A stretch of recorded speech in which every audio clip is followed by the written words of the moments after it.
Okay. Thank you very much and welcome everybody. Good afternoon. I'm Pamela McCray, and Dr. Sinclair and I appreciate the opportunity to share the preliminary findings for the instrumental case study exploring the efficacy of the comprehensive institutional model, which we'll refer to as the SIM during this presentation.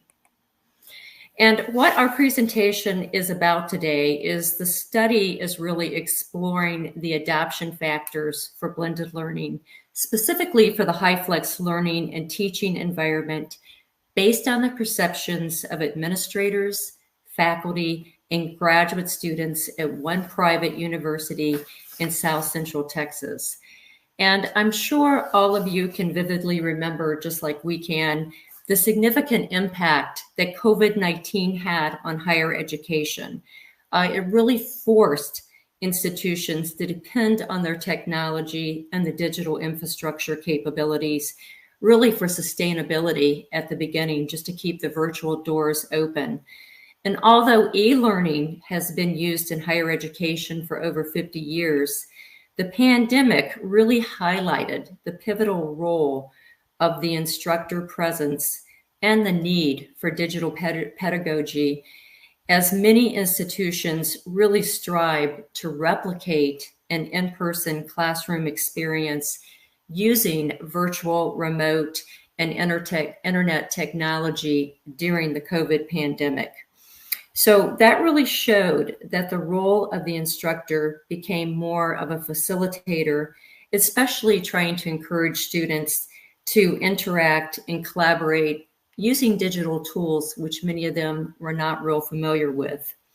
Therefore, the COVID pandemic really drove an acceleration in the consolidation of learning methods for instructional technology. And now the current literature often refers to the term blended learning is an umbrella term because it encompasses many other modalities and any of the features that we used to call online, in-person, asynchronous. And we also see the term hybrid and we see the term HyFlex often interchanged. For today's presentation, we'll define hybrid as online and classroom, but our real focus is what we think blended learning really does encompass, and that's HyFlex. And HyFlex offers a choice to students. They have the choice that they can attend in person. They can have the choice to attend classes remotely, virtually, and many course programs actually offer an asynchronous benefit. So therefore, HyFlex goes more than just the modality or combining different methods. It actually focuses on a new course design, engagement, and introduces new digital tools. So really that's very pertinent to why we're doing and discussing the study today. What is the future for higher education, and really what is the role of HyFlex as we move forward with higher education? And that's really the significance of the study, which is my dissertation study that I'll be covering with you today.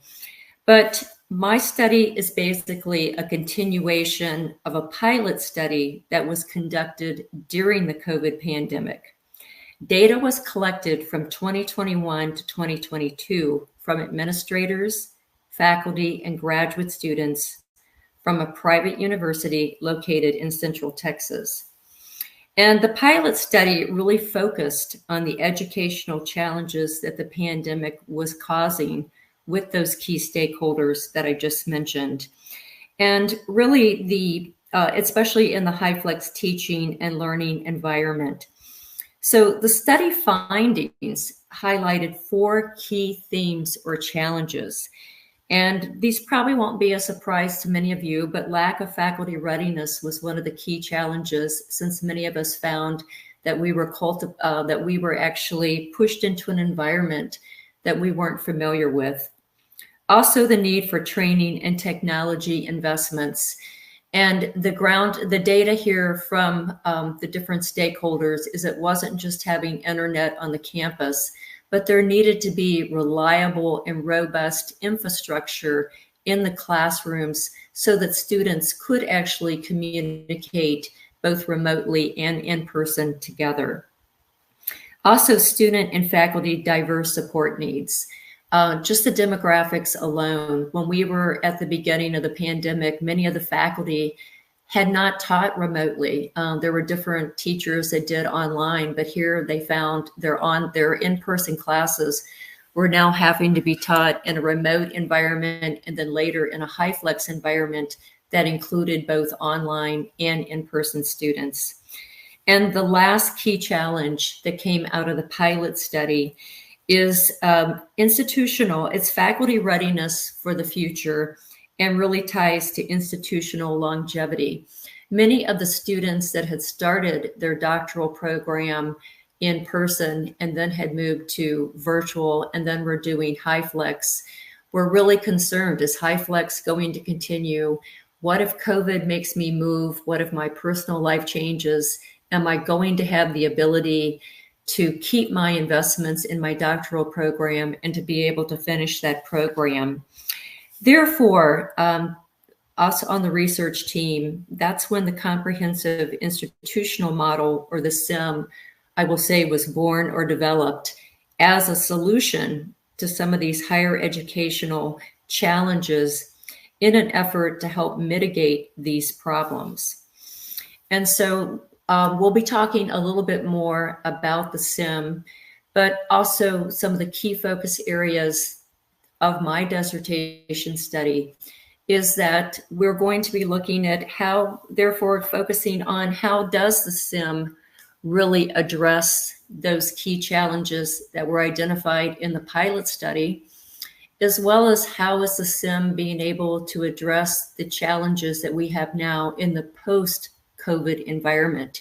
We still have many of those same challenges, but they're exacerbated, especially with the higher interest rates, which really impact upgrading infrastructure, also lower enrollment for many institutions, and just the whole changing higher educational environment. Also, the dissertation study will look at 3 scholarly gaps in this area. And the scholarly gaps are that although the literature, there is a plethora of scholars that have given recommendations for HyFlex implementations, course design, and even models for engagement, very few of these models have been tested in a real world environment. And also of the models that are out there, very few of them really take an integrated stakeholder approach like the SIM does, it includes the administrators, faculty, and the students as part of the decision-making and problem-solving efforts. Also, few models use design-based research that I'll also talk a little bit more about in a few moments, which is an iterative process to continually assess the HyFlex design components and interventions, resulting in revisions and enhancements to any type of model. So briefly, just to provide additional clarity, the current slide shows the pilot study process that resulted in the development of the SIM. And again, a couple points here. The SIM is really grounded in the pilot research data, and it also leverages these foundational theories. And these were used to create step-by-step processes that align the leadership and the academic elements that impact graduate education in a HyFlex environment. Therefore, the recommendations that embodies the SIM are based on our theoretically derived engagement principles for administrators, faculty, and graduate students. And also the SIM serves as a conceptual framework and the core of my dissertation study. So this data, the data on how the SIM was originally developed was all gathered during the COVID pandemic.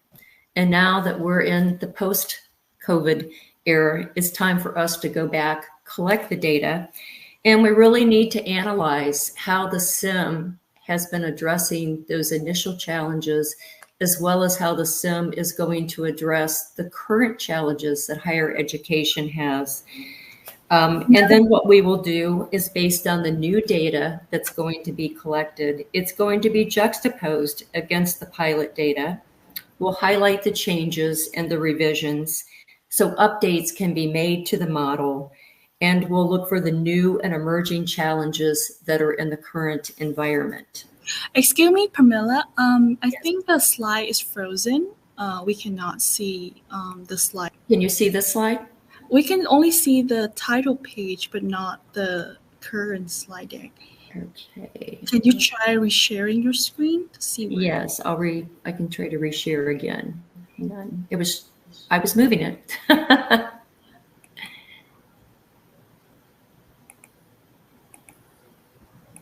Can you see this?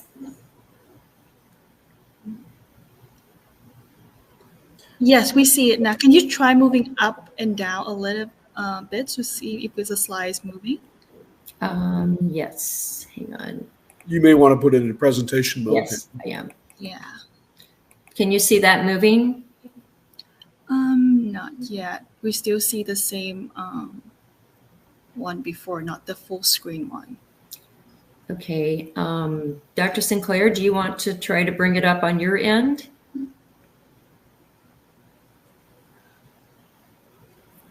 Let me give it a shot here. But continue speaking. I'll try to pull it up on my end here. Okay. So can you see this slide or not? Yeah, we can see the slide, but not the full screen one.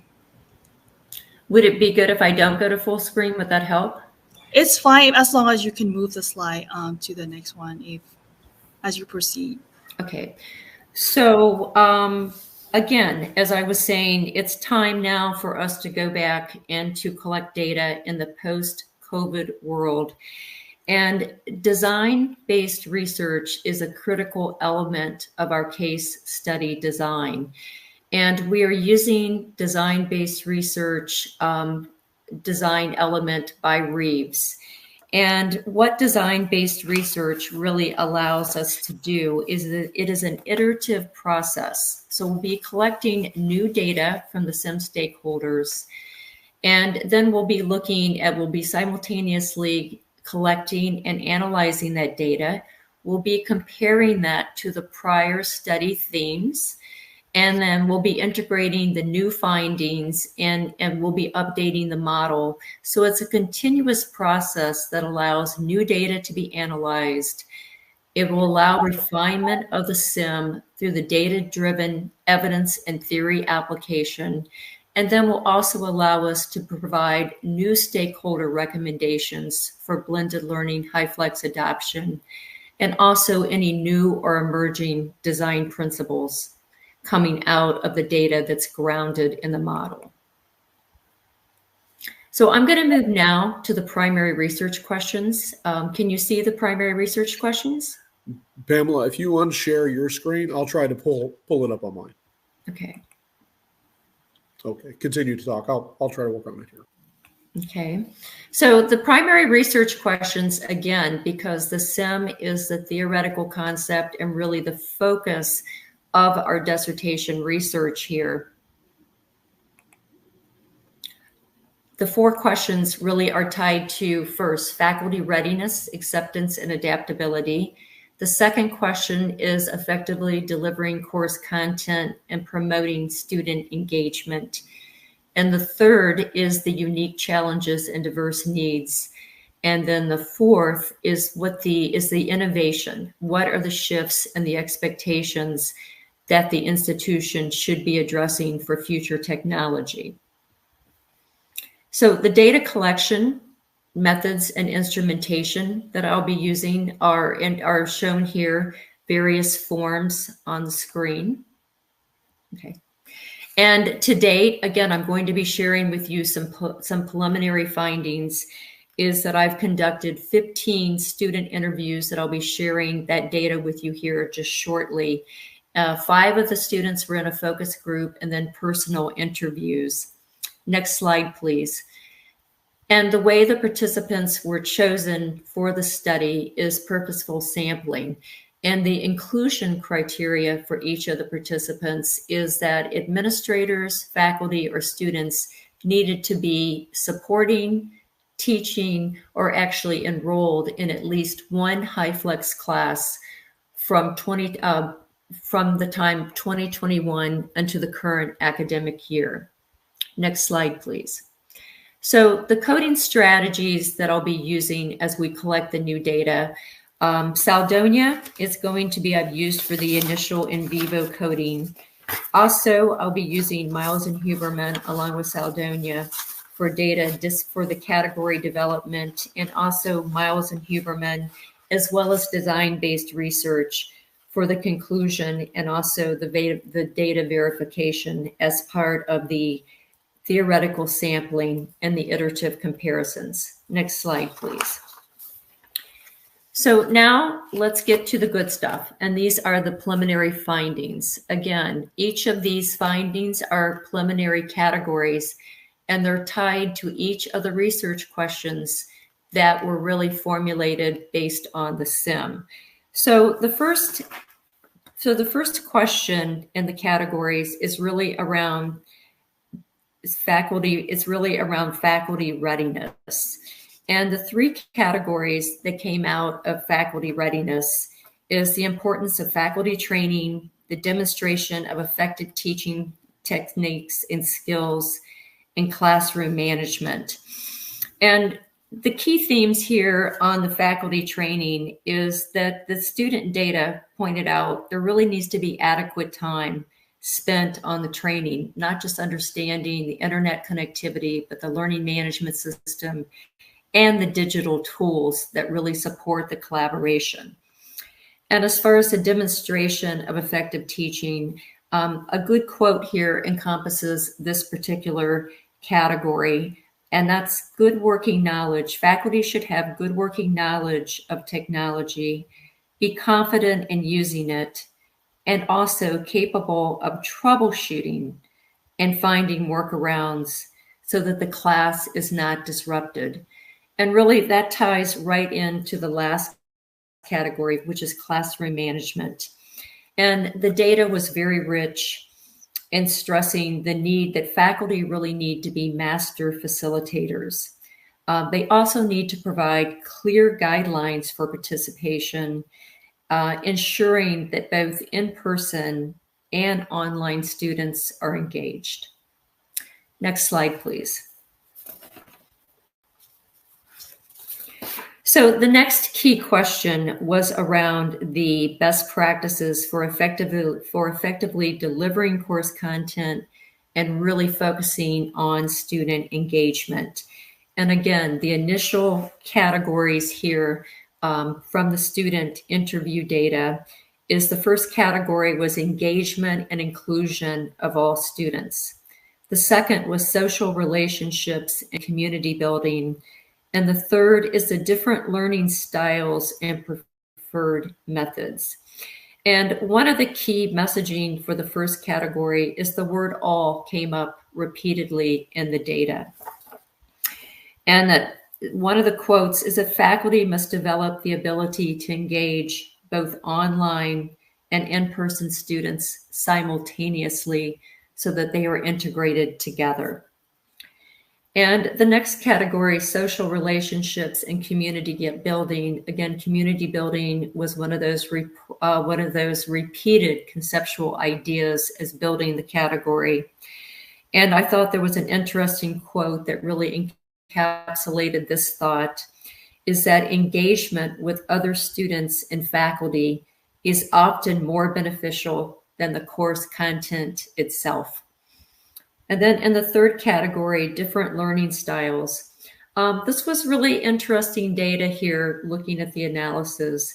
Although the category is different learning styles, it really focuses more on faculty's soft skills.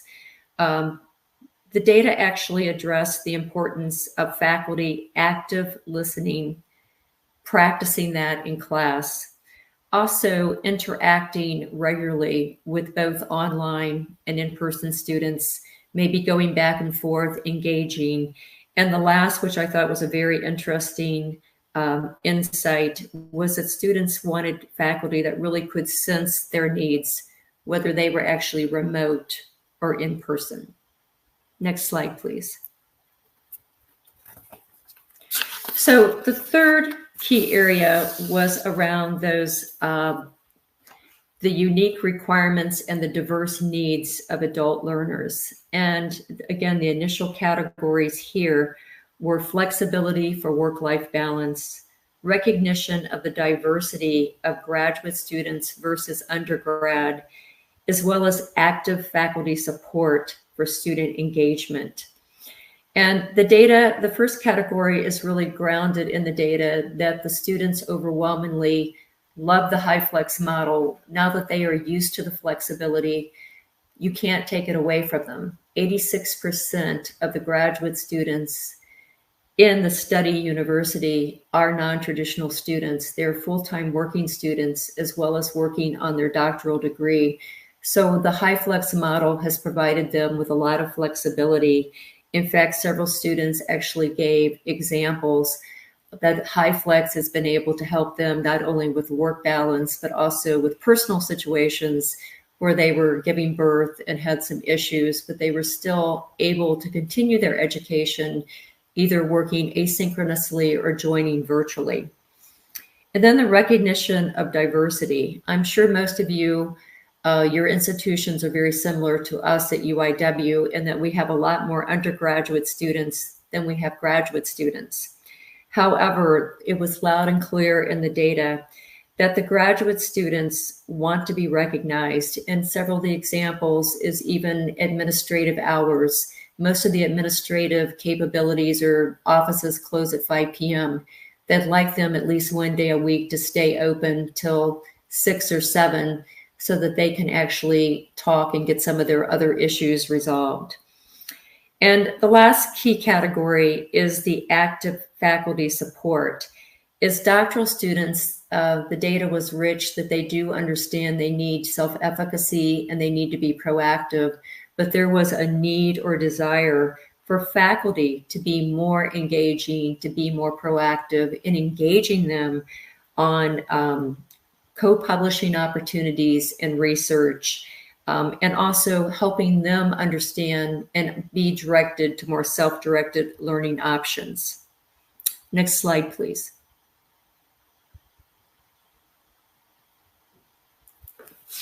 And the last key question really deals with that institution embracing innovation and the shifts in the educational landscape. And again, the three initial categories here were technological infrastructure and support, faculty attitude and soliciting student feedback, and investments in innovation and emerging technology. The first category, technological infrastructure and support, this category was grounded in the data that the students expect to have reliable classroom technology. They also expect to have available resources if something's not working. They do not want their courses interrupted because the technology just isn't working the way it should. The second category was, I felt, very interesting as a researcher. The faculty attitude was very much tied to also soliciting student feedback. The data was loud, and the faculty attitude toward HyFlex teaching impacts the student experience and even the perception of the program. But the students also married that there was a need for the instructors to take their critical feedback to help them improve the delivery and also the course design in a HyFlex environment. And the last category, also, there was a lot of data about the university's commitment to technology, which the students do believe the commitment to HyFlex is innovative. But there was a lot of comments, and certainly there was a need expressed that they believe the university should be incorporating, which they do believe the university is taking this particular innovative approach into courses, into research projects, and teaching them how to use it responsibly and also helping them build usable skills that they will be able to use not only as they continue in their research and their current program, but actually when they do leave and go out in the world following their careers. So this is a great lead-in that I'm going to ask Dr. Sinclair to also speak for the last part of our presentation, and that's the focus on the responsible use of AI in the university, in the course, and the research. Thank you. Absolutely. So were you all able to see the slides okay as I was advancing it? Okay, perfect. I just wanted to make sure.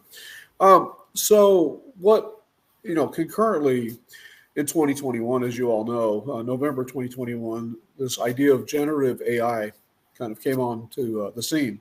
AI has been with us since the 40s, but the idea of interactive AI has been sort of highlighted these past few years. So while we're trying to be innovative with HyFlex to create the flexibility and the principles behind that for students, the idea of how do we prepare our students to use AI and integrate AI responsibly is on the forefront. And so what I'm using this in my courses, and I do it by design. I encourage the use of AI, but I also ensure that it's being used responsibly by following certain steps. I can't go into a lot of detail with that because of the time we have allotted right now, but I can share with you that how I'm using this idea within research, because I also guide dissertations, and Pamela is a candidate, and I happen to be her chair, and I see guiding dissertations as a teaching activity. And so what we're doing is we're using AI in a way, even though it's open, and there are some proprietary AI and generative AI systems like Copilot that we're starting to use. We wanted to find a way to keep the data from being scraped, so IRB consideration. So we found some ways of de-identifying in a way that could not be traced back to even a dissertation study, to ensure that happens. Also, the idea of bias and all of the erroneous data that might be on the internet, which is training generative AI, we wanted to find a workaround there. And so what we're using is a technique called domain-specific sites, where if we're using it to triangulate analysis, for example, let's say, for example, Saldana's coding method, that we find an open site that we know that as an expert, I'll know by looking at the site that yes, it's following the protocol and coding strategies that I agree to as the expert, and we use prompts then to say, use this site only. Don't go out on the internet fully to pull in the data and pull in the idea. Use this site, and then we're very specific, and we track our prompts. We audit our prompts through the dissertation process as well as part of the data collection strategy, so we're transparent about it. And so what will happen is Pamela, as the human instrument of analysis and interpretation, will do her work. Then we'll go into the AI and say, okay, show us what you have as a co-researcher in a sense. And we'll use these techniques that we're talking about, and then we'll triangulate. And so then she and I will have deep conversations about concepts and about ideas that are coming out. Perhaps the generative AI, through the coding process that we're directing it to, will have an insight that we neglected to see, or vice versa. So it may sort of expose gaps. So we're relying on it as a co-researcher, but we're not depending on it for our analysis outcomes. And so these are just some ideas that we're using. And the other part of that too is we're auditing the prompts. We're using a Word document. So as we evolve in our prompting, then the output is also going to evolve. And that's also a learning assessment. So if I'm the expert in a content area or on research, and Pamela, for example, is creating more sophisticated prompts, that tells me that she's reading more about her methodology, her design and methodology, and she's learning more because her prompts are becoming iteratively more expert. And so that's also an assessment gauge for me as the chair or instructor if it's another content area. And so those audits then become a part of a metric for evolution of learning and focus on learning rather than the output. And so I think I'll stop with this because I could go very deeply. That could be its own presentation, but maybe make some room for questions if we have time for that. And I'll defer to our facilitator here. Yeah. Go ahead. Thank you so much for an in-depth discussion on the topic. So it's actually the time for the next presentation. So I will encourage everybody to continue the conversation either in the chat, or we can move forward with the networking hub where we can continue that circle conversation as well. All right. Okay, so yeah.